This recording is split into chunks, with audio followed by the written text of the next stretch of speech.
Hello and welcome back to Around the Block. Hope you're all doing well today and looking forward to a European special today. We've got two European games coming for you. We've got the Sporting Lisbon game up first, then we're playing two games off camera in the league before we come back for a really important game against Ludogorets. Since you guys were last here, we've not really put a foot wrong, to be fair. We've been playing really well. You were last here for the Peripherals win, the loss to Debrecen, and then the 2-1 win over Ludogorets in that first Europa League group stage game. After that, we beat a team from the third division or lower divisions 9-0 in the cup, which was pretty conclusive there. A good result, that one. Zabo got a hat-trick, Kalmar got a hat-trick, and a few other players with goals in there as well, which is great to see. We then had a 2-0 win over Újpest in the league. Turitsov and Zoltan Horvath getting the goals there. Zoltan Horvath's first goal for quite a few games. In fact, his last goal before that was against Diosgyör there. So he had quite a long time without goals for Zoltan Horvath, but he's finally started scoring a couple of goals again. We then had a game against AS Monaco, the second game in the Europa League group stages, and we drew 1-1, which was quite a big surprise. I expected Monaco to come out and thrash us, really, but Rossili scoring in the 87th minute got us a point from that game. So I was really pleased with that game. It was a really good result for us. We then had a game against, at the time, top of the table ZTE. We beat them 3-1, a brace from Zoltan Horvath and Huzarik with the other goal in that one. They went back on top of the table. So after that game, we were 3 points ahead of ZTE.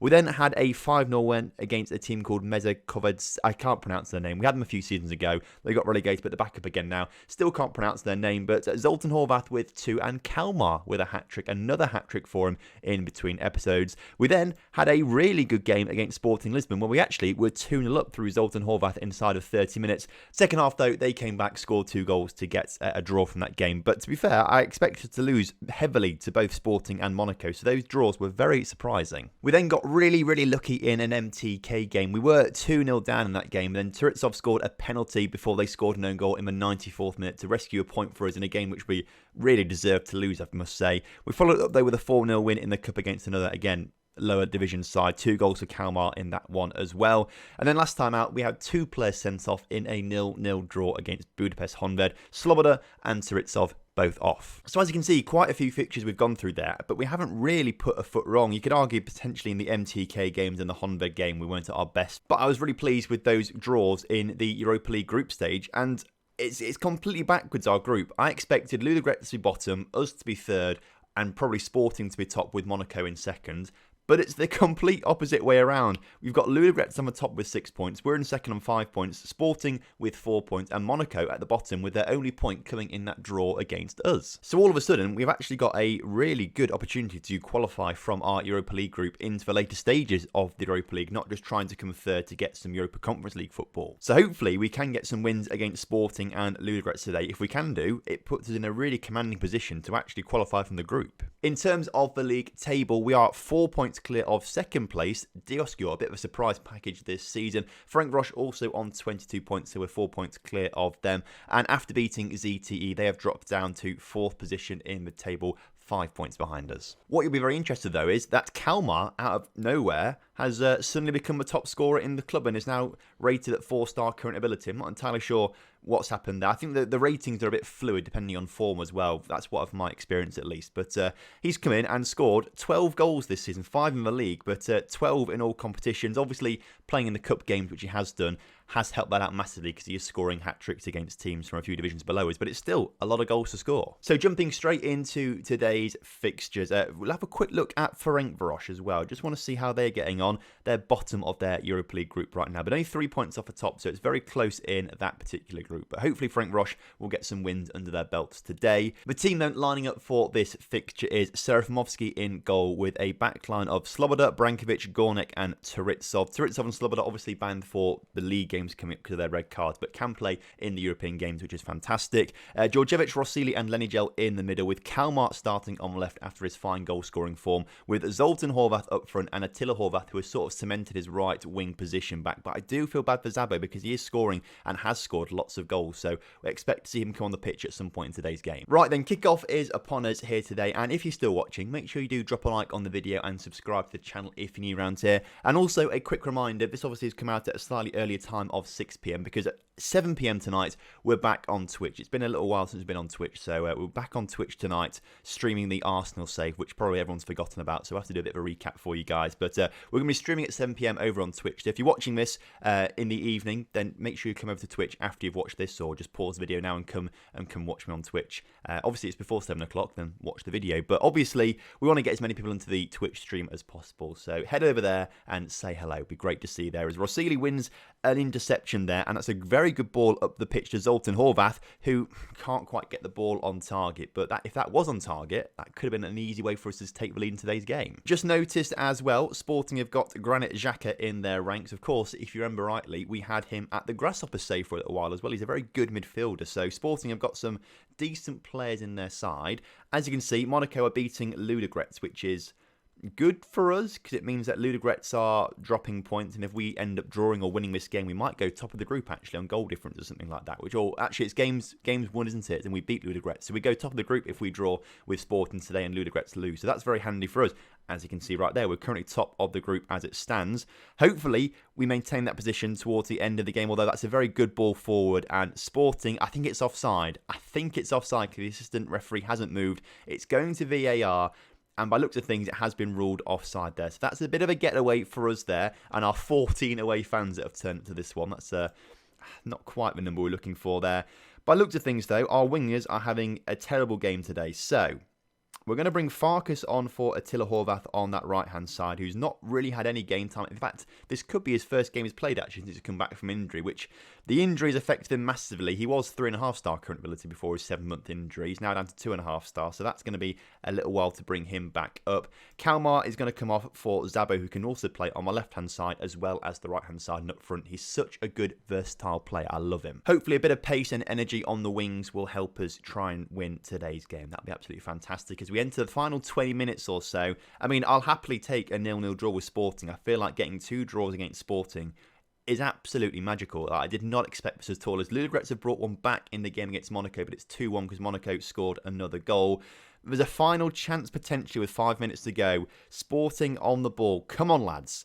Let's do this properly. We're actually the better team. I've not even looked at the match stats today, but we've had 7 shots there, 3 shots. So we are doing much better than them, really. We should be the ones feeling a little bit aggrieved that we've not scored a goal. And if they get one from this corner, which they haven't done, I was going to be very, very cross with that. But potentially, there's a chance for us to launch one final big attack. Not quite sure the players cut inside there. They should have stayed out wide, and the keeper didn't really put it out to them as Farkas gets it inside to Lenigel. Lenigel up to Turitsov. Turitsov back to Lenigel. Lenigel up to Zoltan Horvath. I think that's offside. I think it wasn't quite offside, was it? Yeah, it was offside. But we do have another chance straight away from another goal kick. Turitsov has the ball down that right-hand side, just as we did before Zoltan Horvath was offside. This time he's onside, and this time the shot is saved. A very good opportunity for us there. Come on, lads.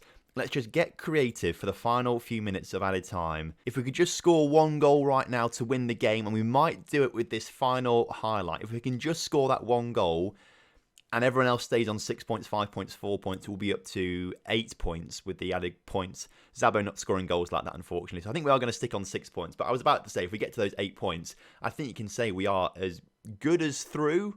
I want to say, I can't really see us dropping that many points in the final 2 group stage games. We do, though, have to beat Ludogorets next time out. That is the priority. And if we do that, we've got one hand on Europa League knockout stages. But I've got to say, I'm very pleased with that result. Really pleased with it, actually. Considering that we expected us to get absolutely battered by Sporting, to have 2 draws against them and, you know, be on top in this away leg is phenomenal. So another £163,000 for that one, which is absolutely fantastic. Zoltan Horvath is in need of a rest, constantly needs of a rest, and that's potentially why he's not scoring so many goals. We need to give him maybe let's give him these next 2 league games off, for example. Maybe that might work. Speaking of those 2 league games, I need to go and play them off camera. We've got international break in between that as well, but I will see you once again for the Ludogorets game.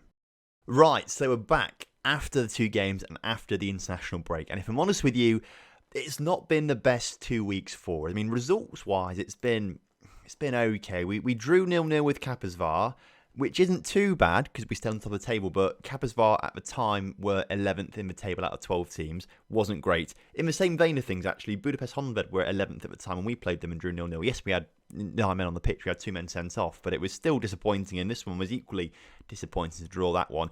And then after the international break, we just about managed a 1-0 win against Halades. We had all the possession and all the shots, but we couldn't master 1 goal, which wasn't great. But, we've not lost those games, and we are still top of the table, and have extended our lead at the top of the table to 5 points, because Dioscu and Frank Roche have messed up a little bit as well, but they weren't brilliant performances. That wasn't the bad stuff, though. The bad stuff is, if we look at the team view right now, Djordjevic injured and is out for 3 months, if we can find his injury stuff. Down here, torn hamstring, out for 2 to 3 months, so we're going to really miss Djordjevic, but there is going to be a replacement for him, which I think you guys will be excited about, and I think it's going to happen. I think it really is going to happen. I think we're going to have to say goodbye to Zoltan Horvath in January, because if we look at this little wanted thing, wanted by Liverpool, PSG, Frank Varosh, Lokomotiv Moscow, Valencia and Dynamo Kiev. I think Liverpool and PSG are going to get him. One of those 2 clubs, probably PSG. And obviously for a ridiculously cheap fee as well, because he's got that 1.8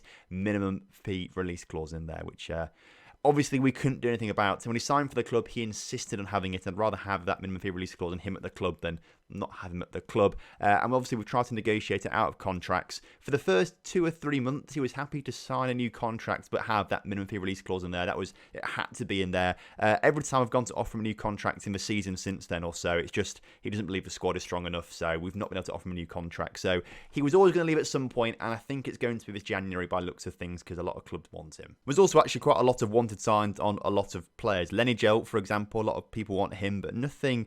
Oh, Man City want Rossili. Okay, that's a little bit worrying. Although we can get a good £10 million for him, that's not too bad. So obviously, that's probably not what you guys really want to hear, but it's what we're going to have to do at some point. I think we're going to have to say goodbye to Zoltan. So let's try and get the most out of him before he does leave the club. I think the team is pretty much the same as it was for the game against Sporting. Obviously, Djordjevic is not playing because he's injured. So Patrick Bolowski's been waiting in the wings a little while this season. He's going to get his start today in the CDM position. So hopefully Patrick puts on a good show. He's played a couple of games this season. 3 games there. 3 starts, actually, not even substitute appearances. All 3 starts. So he's done quite well. Playing some cup games as well. But is now playing in the Europa League, which is a big step up for him. Right then, kickoff is upon us here today, away at Ludogorets. And hopefully we're going to get the result we need. If we get the win, I think we've got one hand on the Europa League. It's a very weird name, isn't it? It's the Europa League knockout stage. It always seems like a bit of a tongue twister to me, but hopefully we get the result we want. A draw wouldn't be too bad, to be fair. A draw wouldn't be too bad, but ideally we want the win. Although Ludogorets are coming forward early on, we've got it cleared, and can we start a bit of a counter-attack? The ball to Zoltan wasn't the best, if I'm honest with you, and Ludogorets coming straight back at us. I can feel the goal coming. I feel like this highlight is going to result in a goal for them, but it's not. Serafimovsky with a good save. Obviously, if Zoltan Horvath does end up leaving us in January, that does leave a massive hole up front. But we do have a lot of transfer budget to try and bring in another striker of good quality. So don't panic. We will get another striker or 2 into the club as well to go alongside Zabo. But Zabo, I think, could be a bit more of a winger for us, because he's played very well on the wings this season. As Patrick Bolowski gets on the ball into Lenny Gel, out to Turitsov, who can put the ball into the middle. He does. Into the middle, Zoltan Horvath's there. His 11th of the season, and we're 1-0 up. You love to see it. What a great goal. Turitsov, at the first time of asking, gets his cross blocked, but it bounces quite nicely for him just to put the cross into the near post. And there's Zoltan with the header. You love it. And most importantly, that gives us a 3-point gap at the top of Group G. By looks of things, Sporting and Monaco are playing right now and drawing 0-0. I thought they might have played earlier on, but they haven't. They're playing right now, drawing 0-0. If they can just keep drawing, that's perfect for us. Obviously, it doesn't actually guarantee us going through, because we're 3 points clear, but we could lose to Monaco. Or does it actually? No, I think actually winning this game does guarantee us going through into the later stages. Zoltan makes it 2 in pretty much a carbon copy of that goal we scored earlier on. So Sporting and Monaco keep drawing and we win. We're 3 points clear of Ludogorets and Sporting. Even if we lose to Monaco, they win, they go to 8 points. Ludogorets and Sporting both can't win. One of them might go to 9 points and never take us, but both of them can't get 9 points or more. So actually, winning this game does mean we're going to qualify. You love to see it. Okay, half time, 45 minutes to go. Let's just hold on to the win, and we should be golden. Lenny Gel with a free kick, and he puts that in the back of the net right at the start of the second half. We've now got a 3-goal lead against Ludogorets at their own place. I cannot see them getting back into this game. I cannot see it happening. And I tell you, I can't quite believe what we've done. Like, I really thought we'd massively struggle in this group. I thought we might have a chance of third because I thought we could beat Ludogorets, and obviously we've done it twice now by looks of things. But I didn't see us getting past Sporting or Monaco at all, and yet they're the teams at the bottom of the group, and we're the team right at the top, as Ludogorets have pulled one back, but we've still got that big margin still, so I'm still very confident. I was about to say, who needs Zoltan Horvath when we can get through our Europa League group, but he has scored quite a few goals in the Europa League, including 2 today, so actually, yes, we do need Zoltan Horvath still. Hopefully, we'll be able to bring in a striker who's nearly... I don't think we're going to bring in another player that is of his level. We've got a really top quality player in Zoltan Horvath, and we only knew it was going to be for a short time when we signed him anyway, because he was so good when we signed him at such a young age. But I think we should be able to get in, hopefully, like a 4-star, maybe 3.5-star quality striker. I know he's 4.5, maybe 5 stars sometimes, so he is absolutely unreal. But I think 4-star is pretty realistic with what we've got in the wage budget and transfer budget. Ludogorets, though, are looking to come forward on the ball, and if they grab another goal, I'm going to start getting a little bit nervous as they put the ball into the middle. Number 3 puts it into number 15, number 3 into the 15. What am I talking about? Got confused with numbers there. Either way, they've scored.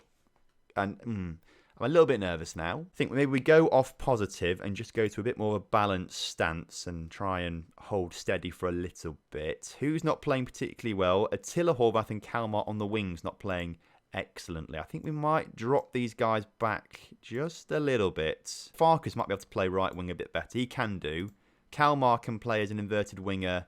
We'll put him inverted winger on support. Farkas can be just a winger on support. We'll try that out. Maybe take a centre-back off to just have a little bit more fitness at the back. So maybe bring Jordanov on for Brankovic there as well. They're the changes that we'll make for now with 10 minutes to go. Let's just hold on for the win, lads, and then we've guaranteed ourselves qualification. Hold on for the win. Turetsov on the ball, tackled, and now it's Ludogorets coming forward. Ludogorets, number 15 on the ball for them, who's been a bit of a danger man all game. Into the middle, cleared, but number 15 on the ball, cleared, shoots. Oh no. Well, how on earth has this happened? Talking far too soon. Far too soon, wasn't I? You hate to see it. In this case, wingers on attack, inside forwards on attack.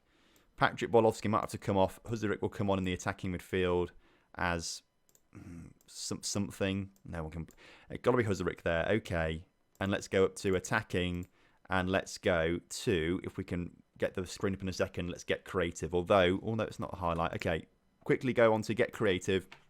Slobodov with a corner. Corner in the middle. Zoltan Horvath. Kalmar's there. Okay. We've got the goal. We've got the goal. It's 4-3 to us now. Let's quickly go off attacking, go back to balanced, and then quickly bring these guys back down the wings. Okay, lads, that was a little bit of a scare, but let's just hold on now for the added time.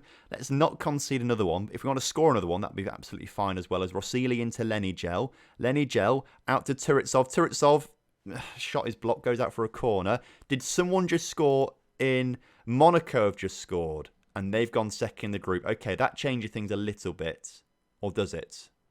Yeah, it does a little bit, actually. We'll talk about this in a second. Let's just make sure Ludogorets don't score a goal. As good tackle there from Turetsov. Into Eric Farkas. Eric Farkas coming forward from deep. Tackled. Highlight finish. Finish the game. Come on, referee. Don't mess us around, lads. Just end the game now. End the game now, as Farkas is being given a yellow card for something. But end the game now. Come on. We don't care about this. Okay, highlight finish. No yellow card for Farkas at all. Just talking to.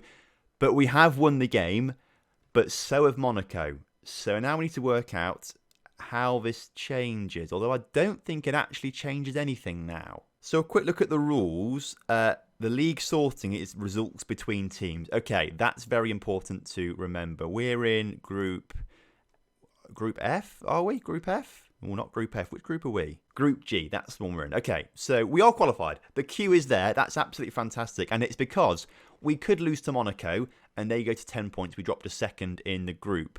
But Ludogorets cannot go ahead of us because we've beaten them twice now, so we've got better head-to-head records. So if they beat Sporting, go to 9 points. We lose to Monaco, we're on 9 points. They can't go ahead of us. Sporting on 5 points. If they win, go to 8 points. Can't go ahead of us. So yes, we have qualified. You love to see it. What an episode. £490,000 for winning that game. A lucky late goal as well after a bit of a shock. But you love to see it. A hat-trick, not a hat-trick. 2 goals from Zoltan Horvath and an assist. Fantastic stuff from him. Keep it up, my friends.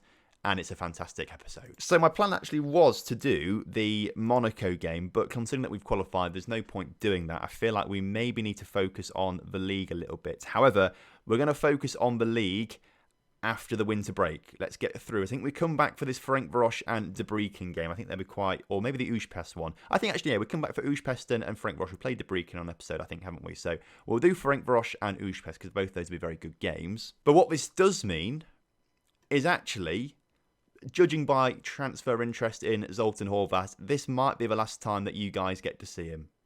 So I think whilst we're here, we all put our hands on our hearts and we say thank you to Zoltan for your sustained effort the past, season. He joined last January, didn't he? But what a player. 14 league goals and 17 league games last season. He's been terrible in the league this season, but has got 12 goals in all competitions, 9 in continental competitions. So he's been playing very, very well for us, just potentially not in the league. But 12 goals in 18 appearances. Last season got 15 and 20. You love to see it. Obviously, he's going to be going for only £1.8 million, which is ridiculous. He could go for so much more, but his agent insisted on having this minimum fee release clause in there. Nothing we could do about it at all, so we have to deal with that. But Zoltan, we will fondly remember you, and hopefully, maybe in the future, when we move on to bigger, better clubs, we might be reunited with you once again, and that would be an absolute dream. We're on his favoured personnel. We're on that favoured personnel, so you never know. You never know. We might reunite again. Anyway, thanks ever so much for watching today's episode. I hope you guys have enjoyed it. And if you have done, do drop a like on the video for me. And of course, subscribe to the channel if you're new around here. And I'll see you next time. Have a good one. Goodbye.